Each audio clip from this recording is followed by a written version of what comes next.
दोस्तों नमस्कार, मैं हूं अक्षय और आप देख रहे हैं नेशनल संवाद। कहते हैं जाति है कि जाति नहीं। ये जो जाति व्यवस्था है, सदियों से, कई वर्षों से जातीय उत्पीड़न है और ये जो जातिवाद है ये अब स्कूल कॉलेजों से, गांवों से हटकर शहरों में आ गया, विश्वविद्यालयों में पहुंच गया। और जो जब देश में संविधान नहीं लागू था तब जो अछूत वर्ग था, अनटचेबल था, जो शूद्र थे, उनको शिक्षा से वंचित रखा गया मनुवादी व्यवस्था के तहत।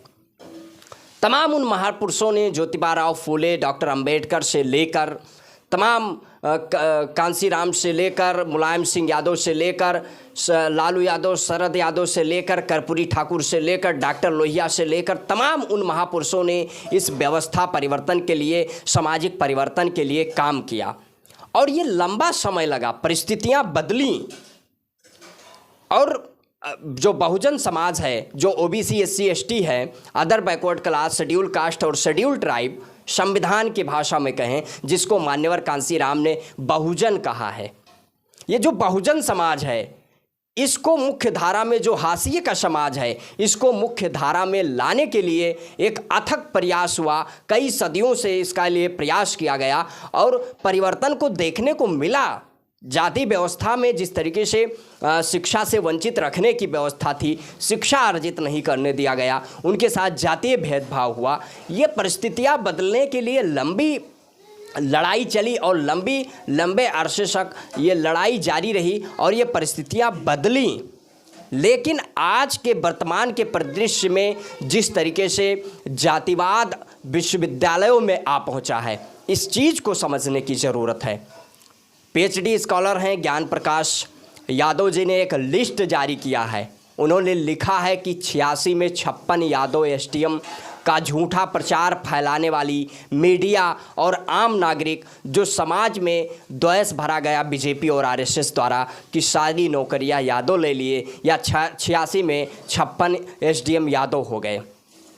ये झूठा खबर फैलाने वाले लोगों से ये सवाल है कि जिस तरीके से विश्वविद्यालयों में जाति देखकर नंबर दिया जाता है और जाति देखकर कॉपियाँ चेक की जाती हैं, जाति देखकर इंटरव्यू में नंबर दिया जाता है, ये जो ब्राह्मणवाद विश्वविद्यालयों में हावी है, इस चीज़ को समझने की ज़रूरत है।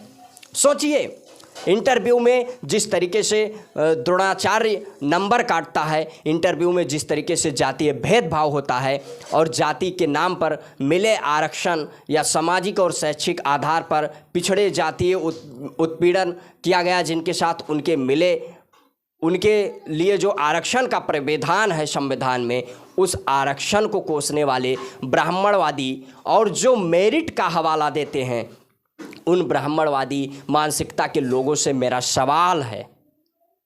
ये जो लिस्ट जारी किया गया है, ये केवल बनारस हिंदू विश्वविद्यालय की स्थिति नहीं है।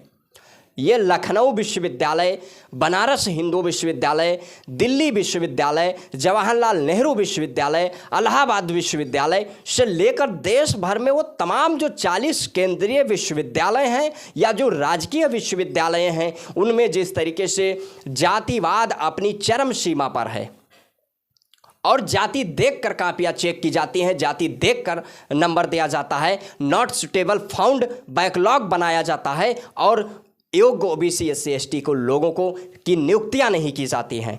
इस तरीके से पूरे विश्वविद्यालयों में जिस तरीके से जातिवाद हावी है, इस चीज़ को समझने की ज़रूरत है, इसके खिलाफ आवाज़ उठाने की ज़रूरत है। और जिस तरीके से अभी हाल ही में बिहार में जातीय जनगणना के आंकड़े सार्वजनिक किए गए हैं, संख्या अनुपात में जितनी जिसकी संख्या भारी उसकी उतनी हिस्सेदारी, इस नारे को इम्प्लीमेंट करने की ज़रूरत है। इसलिए बहुजन समाज के लोगों से मेरा अपील है, जो ओबीसी, एससी, एसटी, ट्राइबल्स के लोग हैं, जिनको मान्यवर साहब ने, मान्यवर कांसीराम ने बहुजन कहा है, उनसे मेरा अपील है कि आप एक टाइम खाना ना खाइए, लेकिन शिक्षा जरूर अर्जित कराइए अपने बच्चों को। और विश्वविद्यालयों में भेजिए। और ये जो जाति देखकर इंटरव्यू में नंबर दिया जाता है, जाति देखकर कापियाँ चेक की जाती है, इसके खिलाफ आवाज़ उठाइए और आरटीआई मांगकर उन विभागाध्यक्ष और कुलपतियों के ऊपर मुकदमा दर्ज करवाने का कार्य करिए। और जब इंटरव्यू हो रहा हो और नॉट सुटेबल फाउंड और जिस तरीके से जाति देखकर इंटरव्यू में नंबर दिया जा रहा हो, उस समय आप उनके खिलाफ आंदोलन करिए लोकतांत्रिक तरीके से और विरोध करिए इस चीज़ का। सोच लीजिए, विश्वविद्यालयों में जिस तरीके से ओबीसी के बैकलॉग खाली हैं, उनकी नियुक्तियां नहीं की जा रही हैं, तमाम लोगों की पीएचडी थीसिस नहीं सबमिट की जा रही है, तमाम बच्चों के साथ जाति देखकर नंबर दिए जा रहे हैं, और आप कहते हैं जाति खत्म हो गया, आरक्षण खत्म कर देना चाहिए।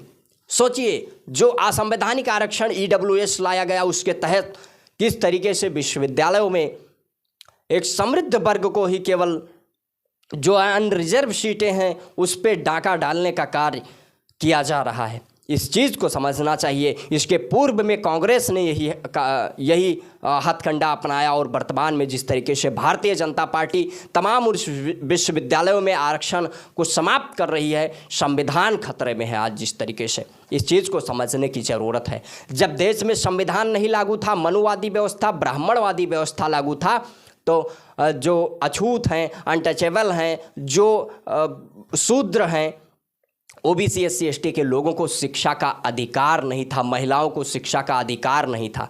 जब संविधान में शिक्षा का अधिकार दिया गया और संविधान में शिक्षा के लिए प्राविधान किया गया, तो आज जिस तरीके से सारी शैक्षिक संस्थाओं को निजीकरण किया जा रहा है, निजी हाथों में दिया जा रहा है और शिक्षा का व्यवसायीकरण किया जा रहा है, जिससे गरीब जो वंचित वर्ग है, हाशिए का वर्ग है, वो शिक्षा से वंचित रह जाए। इस बात को समझने की ज़रूरत है।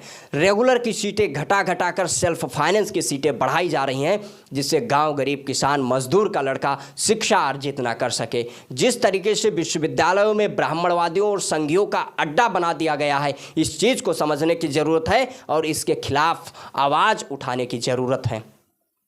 और वो तमाम विश्वविद्यालयों के आप आंकड़े देख सकते हैं कि जिस तरीके से ब्राह्मणवादियों का कब्जा है, और ये एक प्रमाणिक आंकड़े हैं।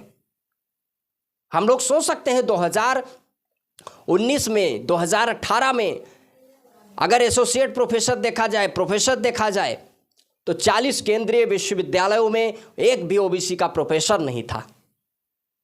सोचिए, आज भी जिस तरीके से पूरे केंद्रीय विश्वविद्यालयों के अगर आंकड़े देख लिए जाएं, प्रथम क्लास की नौकरियों में देख लिया जाए, जिस तरीके से तमाम उन इंटरव्यू के माध्यम से जातीय भेदभाव होता है, उन आयोगों में देख लिया जाए, बड़े बड़े पोस्टों पे देख लिया जाए, चपरासी से लेकर राष्ट्रपति तक, मुख्य न्यायाधीश तक, जिस तरीके से एक वर्ग, एक समृद्ध वर्ग के लोग और पूंजीवाद, ब्राह्मणवाद, मनुवाद हावी है, इस चीज़ को, इस व्यवस्था को समझने की ज़रूरत है और इसके खिलाफ संघर्ष करने की ज़रूरत है। यदि वीडियो को इस विषय पर आप सभी लोगों की क्या प्रतिक्रिया है, आप अपनी प्रतिक्रिया कमेंट बॉक्स के माध्यम से अवश्य दीजिए। यदि वीडियो को यूट्यूब चैनल पर देख रहे हैं तो चैनल को सब्सक्राइब करें, वीडियो को फेसबुक पेज पर देख रहे हैं तो पेज को फॉलो करें। तब तक के लिए जय भीम, जय हिंद।